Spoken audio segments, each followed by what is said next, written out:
FSA. Alright. So the issue is this, they've got a health FSA that has a waiting period. They have the underlying group health plan that has a longer waiting period. They're asking us now if they can continue to operate both of those plans that way, or whether now, under ACA rules, they need to align the waiting period so that they're the same length. Well, the answer is in IRS Notice 2013-54.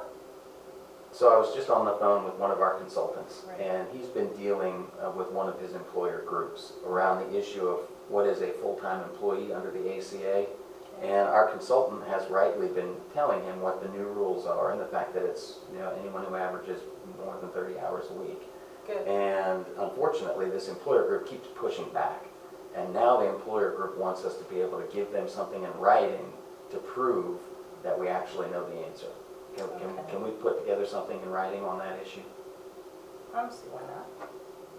Oh, here it is. 26 CFR, parts 154, 301, hold on.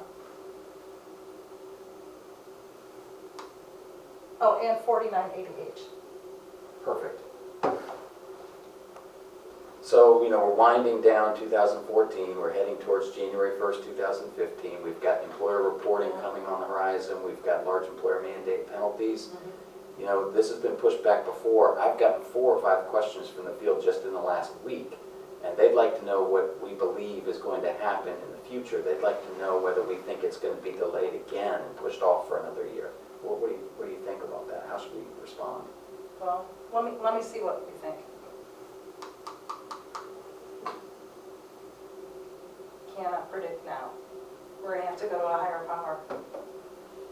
Well, Let if me we must. consult the crystal ball.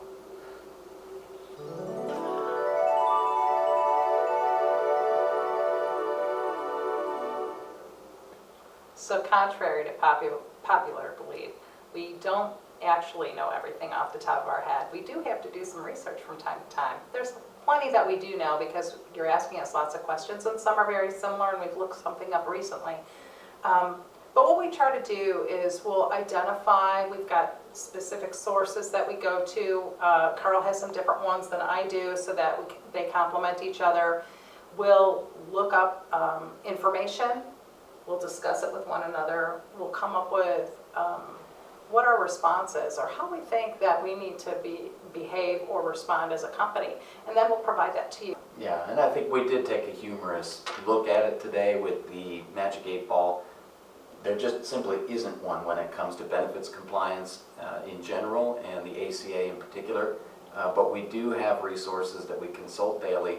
We're set up to receive information. I get something every morning and every afternoon. Yeah. We don't always see everything immediately, but within a few hours after anything important has happened, we do get it, we do read it, we parse it, we consult with each other, and we go back, and go through the answers that we've already provided on that subject, and we do go back through our materials and try to make sure that everything is completely buttoned down with the latest and greatest information.